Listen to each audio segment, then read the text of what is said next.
Hello everybody, hope you're all having an amazing day. This is 10 top chess tips for beginners. Now this is going all the way from the complete beginner level up to I'd say maybe 1400, and it's things you guys can do to immediately improve your chess. Tip number one, I'm going to get a lot of hate for saying this, but ditch the openings. And you'll say, oh, but the openings are the most important part of the game, they decide the game, and then you go on YouTube and you see 80% of the YouTube videos are of openings and opening theories and opening traps and all that. And yes, an opening trap could potentially get you a quick and easy win, but that's not actually going to help you improve your game. So while I'm not saying completely ignore openings, you need to know a tiny bit, but it's very minuscule. I think it's way overestimated how much time you as a beginner should spend on openings. You should have a few things that you sort of know what to do. But personally, I think your time is much more well spent studying endgames or studying tactics. Those two, sure, you can play a perfect opening 15 moves in, but do you know how to mate with a rook and king? Do you know how to mate with two bishops? That sort of stuff. Do you know how to win with a one pawn advantage in king and pawns? All those things, that's going to be what wins you or loses you the game. Not 0.4% advantage in the opening theory. It's going to be those things. It's going to be, are you blundering? Are you playing the correct openings? It's not as important because 80% of your games are going to be won by a blunder. So I personally think your time will be much better spent studying endgames or tactics. Tip number 2, low-rated puzzles. Now, as a beginner, I'd say maybe 60 to 70% of your games will be decided by a blunder. And the way I personally found to fix this when I was a beginner was to go onto custom puzzles and do the lowest rated puzzles as fast as I possibly could. And what that does, it drills in the pattern recognition and drills in the patterns into your brain, so that when it comes to an actual game, you'll see it straight away and you can use your time and your brain power to calculate other lines that you might not have seen before.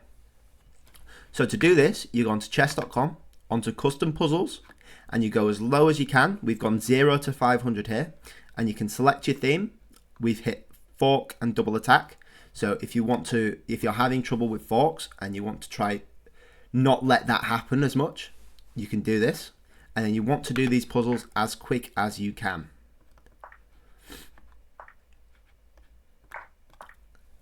And you just keep doing them and keep doing them. And eventually you'll see the patterns without even thinking about it. Tip number 3, join an over the board club. And I can't stress how important this is if you want to reach the higher levels of chess.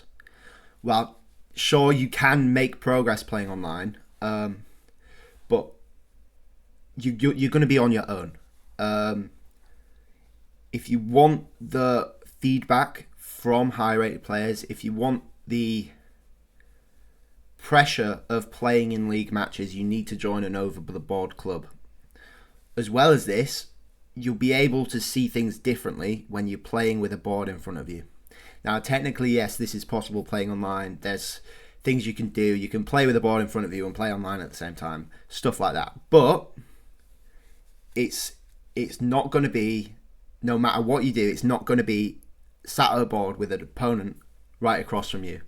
And then as you progress further in this, you're going to be able to play over the board tournaments. And that's the real test of your skill level. That's when you know how well you've performed, and that's when you can start comparing it to your other results. With a club as well, you're able to get not coaching, but advice, and you're going to be able to go over your games with much higher rated players than you, and they're going to be able to give personalized feedback, and you're going to be able to question them and discuss everything with them, and that's going to feed back into you and help you improve your game that much faster. Tip number 4, play longer games. Now, I fall victim to this a lot. I love my bullet chess. I play it all the time. It's practically all I play if I'm not doing Road to Master. And I can say for certain, as a 1700, it's detrimental to my chess. No matter what I do, no matter how I enjoy it, I always end up playing worse, and it affects my longer games and everything. So play the longer games. You're going to have more time to think about all of your moves. You're going to have time to go through all of the lines, calculate everything to completion. And that's not only is it going to help you win more games, you're not going to make as many blunders, it's going to help improve your long-term calculation skills. And then as well as that, after the game, you're going to be able to analyze your games, ideally with your opponent, where you're going to get their thoughts and feedback as well. But you're going to be able to go back and analyze your games at a much higher standard, because the games are a much higher standard, and you know more about the positions that have been in the game, if you get what I'm saying. And it's a step up, really, from playing the Blitz and the Bullet online to playing an hour 20, an hour 50 over the board. You're going to see your rating skyrocket after you've done that for a consistent amount of time. Tip number 5. Analyze everything. Analyze every puzzle, every game, every tactic, every line. Analyze everything. Now, you'll see me do this on my Road to Master series. Every rapid game I play, I do an analysis, and it might even be just a quick 2-minute analysis if it's a good game and there's nothing much to say, or if it's a particularly bad game and there's nothing much to say. Just go over it, recap it, get the feedback from the engine, get feedback from your opponent, and then store that in your head and lock it up and keep it there and keep thinking about it, and then you won't make that mistake again. Now, I say that, you probably will make that mistake again, but if you keep thinking that you're not gonna, eventually you won't. And it's just feeding back to yourself, knowing what's the right move, what's the wrong move, and then eventually when you get into that same situation again, you're going to have that in your vault and you're going to know exactly what to do. And that's what stops you making the smaller mistakes. So while doing the tactics and the training for that will help you with the big blunders, knowing the small mistakes, that's what's going to take you to the next level, if you get me. If you go back to a position and you see that one move, that's where I went wrong. If I did this other move, it would have been much better 10, 20 moves on in the future. And if you come back to that and then you know exactly what to do, it's going to be so much better the next time you get into that situation. Tip number 6, always look for a better move.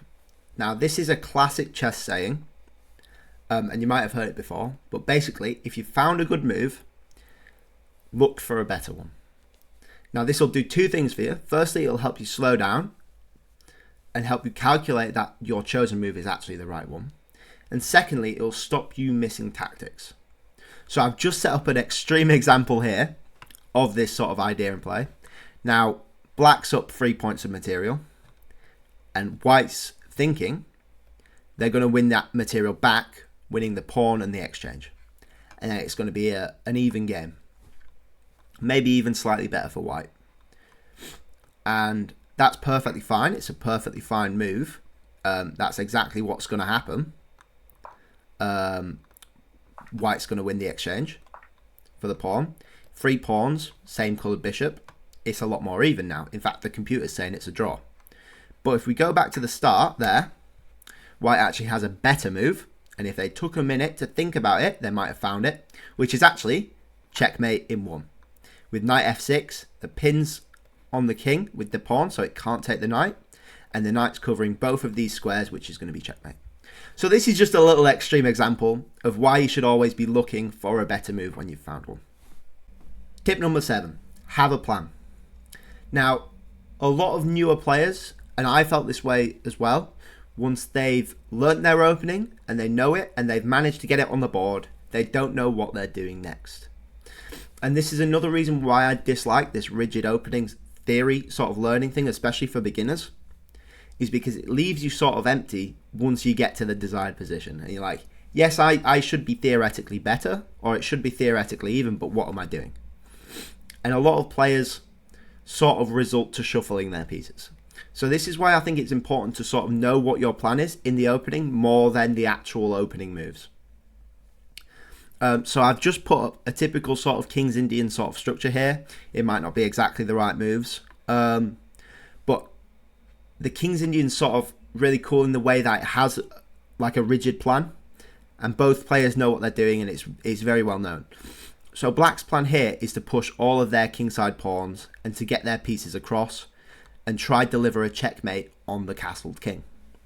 And White's plan is sort of the opposite. Yes, they want to defend this attack, but they want to be pushing their queenside pawns and trying to put a lot of pressure on this side, maybe promote a pawn, maybe try put some pressure on the back rank once they get their rooks in the game. So both players know this now, and now they can start to slowly maneuver their pieces into the game. Maybe a rook lift here, getting the knight across here, pushing this, getting the pieces up. And yeah, you can do slow sort of defensive moves, but ultimately all your pieces are going to this side. And then what's White plan? They want to stay sort of central. They want to be flexible so they can defend all these pushes, but also be able to launch an attack on the queen side. So both players have their plan, and now they're able to maneuver their pieces in a way that benefits them. And the best way sort of I sort of learned how to make a plan, and I can make a whole new video on this as well and how to make a plan. But you need to look at your openings in a more fluid sort of way. You need to not know well, you do need to know moves, but focus less on the exact moves and focus more on the why we're making those moves. And the second thing you can do is look at pawn structure analysis. And that sounds really, really boring, and it is really, really boring. But it'll help you so much in making a plan. And it's basically all about pawn breaks, knowing where the pawn breaks are and knowing how to utilize them in the opening and the middle game especially. And that'll help you sort of start to make your plan, and it'll stop you shuffling your pieces aimlessly, which is just going to be detrimental to your game.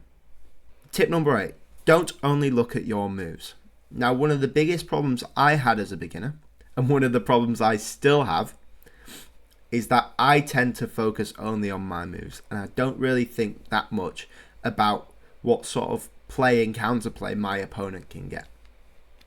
So I've just set up a little puzzle here. I found it on a website and I've slightly modified it to better suit the point.